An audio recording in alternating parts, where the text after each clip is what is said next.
In this video, we're going to talk about how you can manage fear as an athlete. Hey there, I'm Eli Straw, mental performance coach and the founder of SuccessStartsWithin.com. I got a question recently about how to manage fear in sports, specifically boxing, because they're afraid of getting injured. Something very interesting about this is I've worked with this same kind of fear in other athletes that aren't boxers, because there's still that fear of getting injured because maybe an opponent is a little bit more aggressive. So what we can do, and what I've recommended for them, is we really have to first accept the fact that there is the potential of getting injured.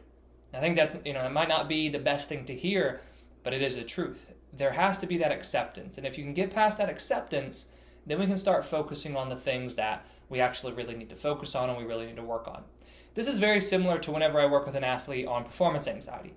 If we continue to fight that fear of making a mistake, which is typically driving the performance anxiety, it's only going to make the anxiety worse. So what we have to first do is accept the fact that, number one, you might have the fear of making a mistake, and number two, you are feeling anxious right now. So for yourself, if you have some fears in sports, especially if they're surrounding maybe getting injured, you have to accept that that is a possibility, and you also have to accept that fear.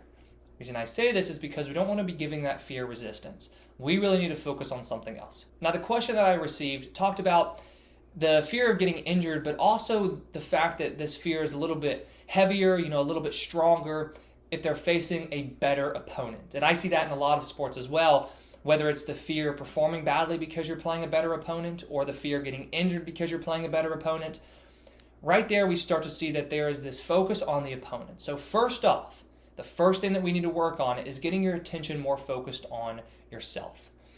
One of the things you can do, maybe before the competition, before the game, before the match, is start to really remind yourself of your strengths. If you find yourself feeling a little psyched out or intimidated because of your opponent, remind yourself of your strengths. Remind yourself of all the reasons why you belong in that competition, all the reasons why you can win. And this needs to be an active process. It's not something that you can do the night before, just kind of remind yourself of it. It needs to be active. As soon as you're feeling that fear, as this competition is getting ready to start, you need to remind yourself of your strengths. This is going to do two things. Number one, it's going to boost your confidence because you're remembering your strengths. But what it also is doing is it's going to take your attention off of your opponent. And right now, your attention's on your opponent. You're feeling a little intimidated. That's also driving that fear of maybe getting injured. So the more you can focus on yourself and your strengths, that's going to keep your attention where it belongs right now, which is on yourself. Now, during the actual competition, instead of feeling that fear and focusing on the fear of being injured, you need to focus more on yourself. If you were to focus more on yourself, feel more confident, then you're much more likely to perform better. Now, with athletes I've worked with in the past who have been dealing with this fear of getting injured because maybe they're facing a little bit more of an aggressive opponent, what we've really talked about is keeping their attention on themselves. The way that they keep their attention on themselves during the competition or during the match is by focusing on their objectives, focusing on the objectives that they want to focus on that are part of the process that they can control while they're competing. Another thing we've done is work on keeping them focused on repeating some certain self-talk statements to themselves.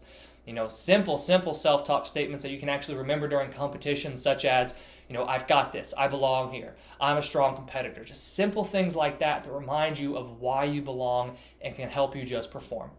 Now, outside of that, so outside of the competition, one of the best tools that there is for overcoming this fear is some visualization. But when you do this visualization, you want to be very specific about it. You want to imagine yourself performing against an opponent who kind of drives that fear in the first place. So maybe more of an aggressive opponent, an opponent you see is better than you, maybe bigger than you. You want to really visualize that person. And here's what you're going to do with this visualization. What you're going to do first is you're going to close your eyes, you're going to visualize yourself during the performance, during the competition, and you're going to visualize yourself feeling how you normally do.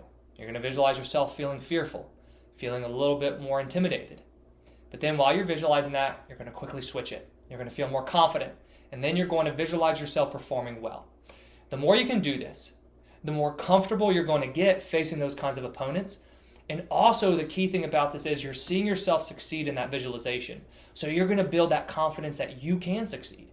And especially in boxing, if you're having that fear of getting injured, that fear of getting injured is because you don't really feel confident that you're going to be able to go out there and you're going to be able to compete, you're going to be able to dominate. So if you focus on doing some visualizations where you're increasing this confidence, you're seeing yourself in that situation where you're feeling intimidated, you're feeling fearful, you switch it, you feel confident, you see yourself perform well, then over time that's going to build that internal belief that you can actually go out there and succeed.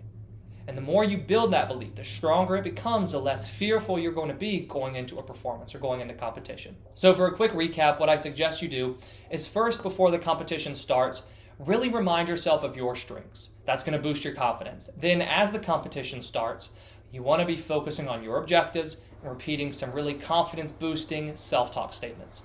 Now, outside of the performance, what I suggest you do is be performing some visualization on a daily basis. This visualization is going to be centered around building your confidence and building that internal belief that you can go out there and you can dominate. By applying this strategy, you're going to be able to reduce that fear, especially the fear of getting injured when you're facing a little bit more aggressive or intimidating opponents. And that's also going to build that confidence in yourself, which is going to increase your performance. If you have any questions, please feel free to leave them in the comments below. If you're interested in one-on-one mental performance coaching, please click the link that I put in the description below. Thank you for watching, and I wish you the best of success in all that you do.